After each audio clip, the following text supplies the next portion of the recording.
Welcome to another podcast of the current situation, Manchester United. Hope you guys are enjoying a Sunday afternoon. So far, it's currently 6:28 p.m. on my end at least. Um,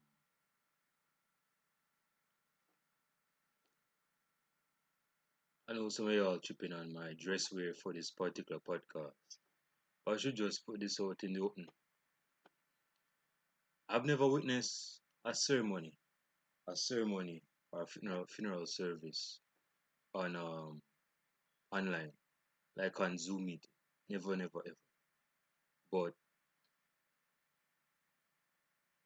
for this afternoon, I had the pleasure and privilege of going on a Zoom meeting. Sorry, I just ate. I'm trying to take off some food particles off my premolar teeth. Um, yeah, I had the privilege of being on a ceremony just to hear my family members um express gratitude and respect for the passing of, or I should say, like my other grandfather or something. I didn't really know him, but it's very interesting. I bring that up to say it's very interesting to see family members of yours that you've never seen before, never never heard of them until this point. You never, because my family, especially my mother, in is very dynamic, very didactic, if that's a word. But I'm gonna make it a word for this podcast. It's very dynamic, very integrated. Like I have family members in like one set of England, one set of Canada, which I'm from, one set in mostly Jamaica, because I'm Jamaican. One sit in another country, one sit in another country, one sit in another country, one sit in another country.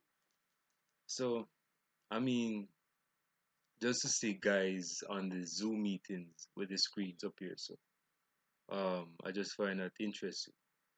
Um, this video shouldn't be a long one, but you just say that and it end up. But this ain't gonna be a long video. I ain't gonna do this to y'all. But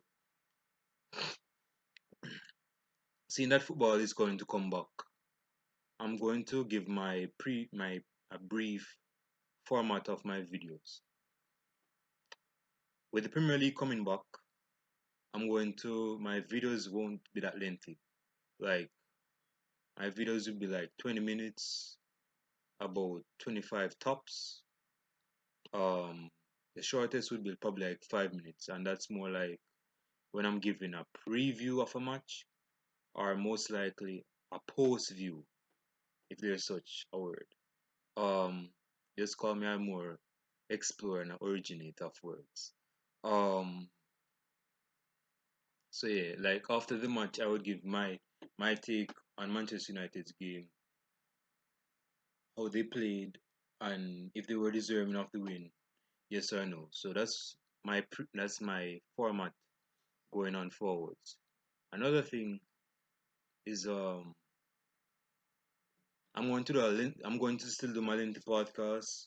I see some of you guys enjoy it, although you don't like it. That's fine. At least you watch it. Hey, I sleep better anyway, any day. Um, but yeah, like I'll do my lengthy podcasts, but like like with football coming back, there's no less than 80% of my videos will be like 25 minutes, if not 30 minutes tops. Like here and there, I can do like probably 40-minute videos, but usually it's gonna be like 25 minutes or 30 minutes. Um, what else? Okay, speaking of the Premier League is going to restart. I wouldn't even say it's restart, but they say it's restart. Because if you something is restarting, then you have to take away all the points that Liverpool had, all the points that Leicester had, all the points Man City had, all the points Manchester United had, and start over. But that's not restart. That's resuming. That's resuming. So they can say the Premier League is going to resume later on this week, and Manchester United is going to be hosted by. I think I'm guessing or something. think a burp is going to come soon. Anticipating. Yeah. Spurs is going to hold Manchester United, host Manchester United on Friday. I believe it will be the 19th of this month. Yeah. Um. Later on in this week, I'm going. That's a one burp. Um. Yeah. Later on this week, I'm going to do a preview of the Manchester United and Spurs game. Speaking of Spurs, Dele Ali, their midfielder, Spurs attacking midfielder Dele Ali has been banned one match, which would which would which would see him see out Manchester United's game. So he's not going to play in the Manchester United game for some coronavirus prank. I guess kids will be kids, particular boys will be boys. So that is a detention warning for Dele Ali's follow-on match. Another thing is that Adan Yanizai has stated that Paul Pogba is going to stay at Manchester United. I've heard that comment before, and we knew that Paul Pogba was staying because, like I said in my other videos, that since Juventus doesn't want him on like a high salary or on a high fee, he's going to stay at Manchester United. Another thing is that um, I don't even know how Yanizai comes in acquaintance with Paul Pogba. I think it's a Belgium and France thing. Maybe you guys can tell me if you guys are European or such. But yeah. My thing is that if Paul Pogba stays at Manchester United, and again, I mentioned this in some of my previous podcasts, so I'm not going to get lengthy because again, I don't want this video to be long. If Paul Pogba starts for Manchester United, Bruno Fernandes has to be benched. Bruno Fernandes has to be benched. And if Bruno Fernandes starts for Manchester United, there's a probably 60% chance, depending on the formation, what he's going to play, that Paul Pogba is going to be benched. I said in my podcast, podcast talking about the best midfield Manchester United should play. I don't even remember honestly, but I definitely did say I don't want Paul Pogba and Bruno Fernandes in my midfield together.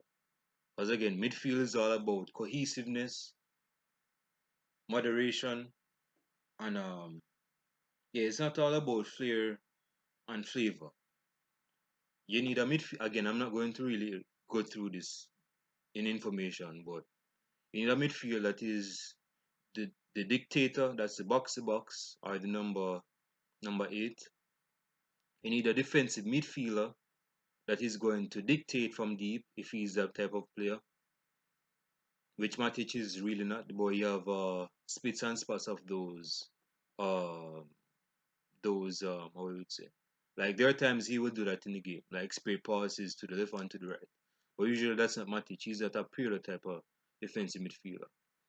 And thirdly, we need a number 10, which would be Bruno Fernandes. And even in those three midfielders, two of those midfielders, if you're playing a 4-2-3-1, can play as a pivot. That's another burp. I think another one's coming up. That's so we have the if he's playing a 4-2-3-1 burps with me today. That would be either Scott McTominay, no, not Scott McTominay, Fred and Matic playing deep. Fred and Matic playing deep. Because again, Manchester United, based on previous seasons, does not they don't play well if they're having like two scallywags of midfield. For example, when Manchester United had Schweinsteiger and Michael Carrick in midfield, and particularly Schneiderlin or Schweinsteiger in midfield, that midfield was very slow. No tenacity, no speed, no no. They didn't have a Kante type of defensive midfielder until Timothy Fosu came along, which live had a short life. My English is so bad. Um, yeah. So again, bro, you need speed in midfield. You need physicality midfield. That's why I say I wouldn't play Fred as the lone defensive midfielder. He needs physicality around him. He needs physicality around him. So that's why I would have Matic and Fred in the midfield. And if you want to play the number 10, which will happen by the way, it's either Paul Pogba or Bruno Fernandes. It cannot be Paul Pogba and Bruno Fernandes. Look at how England played. England from 2000 to 2004 or 2005. They had about four world-class midfielders. David Beckham, Frank Lampard, Steven Gerrard, and Paul Scholes. I think Paul Scholes retired in 2003, and I think it's one of the reasons why I'm talking about in this video. I'm talking about midfielders. The problem with Ericsson, who was manager of England at the time, was that he played a 4-5-1 midfield. No, a 4-5-1 formation. He had four defenders, obviously, and the five midfielders would consist of Gerrard, Lampard, Scholesy, David Beckham would play either right mid or a right centre mid, and I think Michael Owen played either as a left winger or Wayne Rooney played as left winger, Michael Owen up top. So that is how the midfield would look. That it was a fat midfield, a five-man fat midfield. My thing is that they should have brought either Nicky Butt, Nicky Butt, or Michael Carrick to dictate from midfield. Because again, boy, you cannot have a flavored midfield. Moderation is key midfield. And I might go on a long digression. Because again, I don't want this video to be long. But I'm saying your midfield has to be very, very cohesive, very informative, very moderative. Again, the defensive midfielder, the dictator, which will be the number 8, or the box to box. And you have the number 10, the maestro. That would add flavor to the midfield. So again, bro, Matic as the defensive midfielder, Fred and Bruno Fernandes. Now, given the fact that Paul Pogba has a lot of wages on his contract per week, it's inevitable that he's going to play quite a lot of games this season and next season. But again, I don't see how Bruno Fernandes and Paul Pogba is going to be cohesive in the midfield. I'm not saying that it's like apples and oranges or water and oil. I'm saying if you have two midfielders of the same flavor, like if you go to an ice cream store, and the person at the cashier say, "What flavor do you want?" And say, "I would like two types of vanilla." The person gonna look at you like crazy. Like, what are you talking about? You can't have two different types of vanillas. And as well, there are some persons that that's their how I should say. I guess that's their fetish flavor for ice cream. But yeah, bro, generally and by and large, don't make no sense. And that's why England wasn't successful, at least in the early noughties or the early 2000s. Their midfield had too much flavor. You need some vegetables in your midfield, something that can be hardcore, like Michael Carrick or Nicky Butt playing as a defensive midfielder. Skulls can't play defensive midfielder. Skulls can't tackle. Skulls, Skulls, if anything Skulls can do. And probably Skulls can do 99 things, but if there's one thing Skulls can do, Skulls cannot tackle. Skulls cannot tackle. So my thing is, if Paul Pogba is staying at Manchester United, based on Adnan Januzaj's comments, again, I don't see how OGS is going to play. Again, it's a gamble. It's a gamble. It's a gamble. And speaking of midfielders, I think I ran into this on Facebook. And he's speaking of Van de Beek. Van de Beek. I think Andres Pereira, again, I'm not sure if this news is very true, but I think Andres Pereira is probably leaving if Van de Beek is a priority and a majority signing for Manchester United next season in midfield to add stability and yeah. So like if a midfield get injured, he can just shove in. But yeah, I think Andres Pereira has to call it quits, but it hasn't worked out for him. He's quite talented in his own way, but he's just not a player that Manchester United needs at this point. Um, all right. Ole Gunnar Solskjaer has hinted again. I'm not sure if this is correct, but it's a fairly well, this is reliable resource from Sky Sports. But he's saying that he's hinting that Dean Henderson, who currently plays for Sheffield United, is going to start for Manchester United next season. Notifications. My thoughts is that I think another burp is coming. My thoughts is that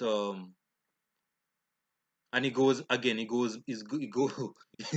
back to Paul Pogba and Bruno Fernandes. Who are you going to start? Is either one or the other? Who are you going to start? Paul Pogba or Bruno Fernandes? Going back to goalkeepers, they can't have two goalkeepers playing for your side. Only one goalkeeper have to start. So my thing, if Dean Henderson starts next season for Manchester United, which I think he should start for Manchester United because again I mentioned this in one of my videos ago, in my videos prior or previously. My English is so bad. Just to start the week. That's some way out to start a week, right? Um, yeah, like speaking on the World Cup, I think now would yeah, it's about 2 years the World Cup started. 2 years ago, about today or some couple of days ago, the World Cup started. When the hair was in the World Cup, the hair was crap, particularly in the first game. It was very crap. Ronaldo burst his hymen, burst his virginity between the sticks, and got a hat trick. That's what Ronaldo did to De Gea in the first game. First game. And not to criticize Cristiano, but that hat trick wasn't that wasn't the best hat trick, which says a lot about De Gea's part. So my thing is that De Gea shouldn't be starting for Manchester United. Again, that's a strong claim, but again, bro, the reason again I don't want this video to be long. It's gonna be about 20 minutes, about 17 minutes now. De Gea should have left to go to Real Madrid either 2015 or 2018 or 2017. 2015, 2017 or 2018. That's when De Gea should have left for Real Madrid. But seeing that Real Madrid doesn't want him anymore, he stays at Manchester United. And Manchester United is like, okay, come. Ooh, that's another burp. Come with we're here with open arms. Come on, let's give you another contract. My money's on like 350k, if not 320k per week. Cause again, bro, I don't want to go in another soapbox, but if De Gea doesn't start for Manchester United, he's gonna become like an Ozil type of midfielder because Ozil doesn't really play, particularly when he was playing for what's the Arsenal's former manager, and he was at Sevilla. Emery. Good evening. Um, yeah, bro, he wasn't a starter for Emery. A man was like on 300k per week. What's he doing with that type of money? Why if he's not starting? And this might be a long digression going back to OGS, Ole Gunnar Solskjaer hinting that Dean is going to be starting next season for Manchester United. But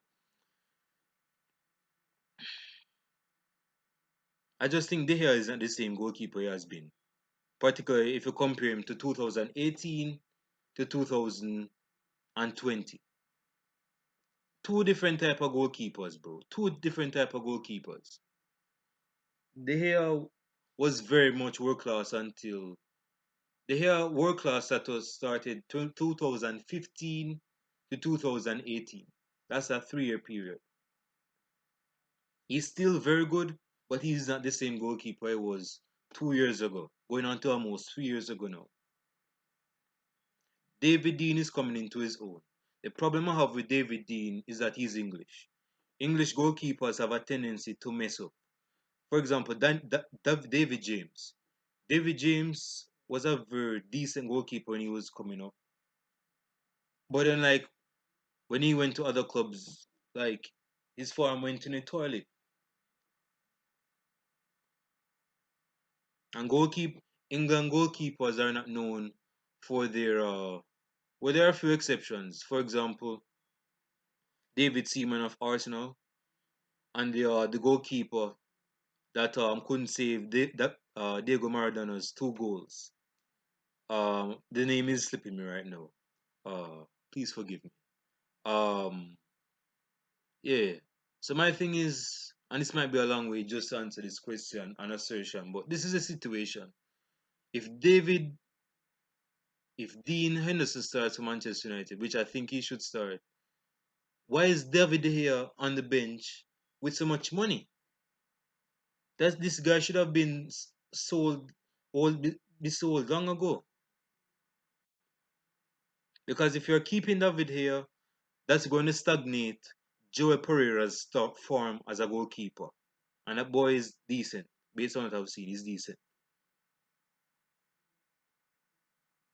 And you have Sergio Romero. So what I, I don't see why they here is he not Manchester United. Because my thing again, I'm no Manchester United manager, but I do manage Manchester United on FIFA 14, I should say. I thought I just put that in there. Um, yeah, bro. I just this is what OGS go do. Although I want Dean Henderson to play. I'm at 22 minutes now. Okay, I need to wrap up. Start David De Gea in the Premier League. Start David De Gea in the Premier League, and in the Capital One Cup, and in the FA Cup, shit, that goal leave out Sergio Romero. And we have Lee Grant. Jesus have mercy. That's like 5 goalkeepers. Well, Lee Grant doesn't really play, but he might need some action here and there. What's Manchester United doing with so much goalkeepers? So again, I believe OJS, although I wouldn't go with it, but this is what OJS needs to do. Start David De Gea in the Premier League. Rotate Sergio Romero, Dean Henderson, although I don't think he's going to be happy with that role. I think Dean Henderson is going to get loaned back again at Sheffield United next season for some reason. Um, and Lee Grant, let those 3 goalkeepers, if he stays, Dean Henderson and Manchester United, rotate these 3 goalkeepers in the Capital One Cup, the FA Cup, and if Manchester United doesn't get Champions League football, definitely play Dean Henderson in the Euro League. Definitely play in the Euro League. Definitely play in the Euro League because that guy has potential. I don't want him to end up like Jack Butland or Pickford. I can't even pick his name properly because his name is Prompto. His name is Prompos Pickford. But yeah, bro, I don't want Dean Henderson to go down that road. So play him in the Euro. Definitely play him in the Euro League if Manchester United doesn't get Champions League football, and play the other 2 keepers, which is Lee Grant and preferably Romero, in the FA Cup and the Capital One Cup. So just to close off this video, cause I'm on time right now. Hold on a second.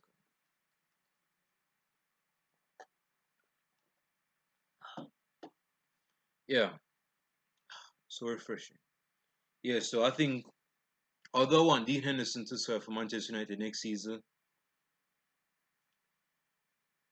Considering the wages De Gea is on, I think he has to start in Premier League next season.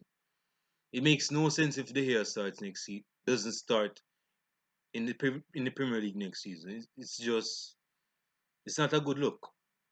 It's not a good look. So that's my podcast for today. I hope you guys enjoyed the rest of your Sunday afternoon and stay safe. Again, we black brothers are under attack. I heard that there's another killing of a black man by the police or the member of the police force. Black men, stay safe. Black is strength. Talk to you all later on the next podcast. Peace.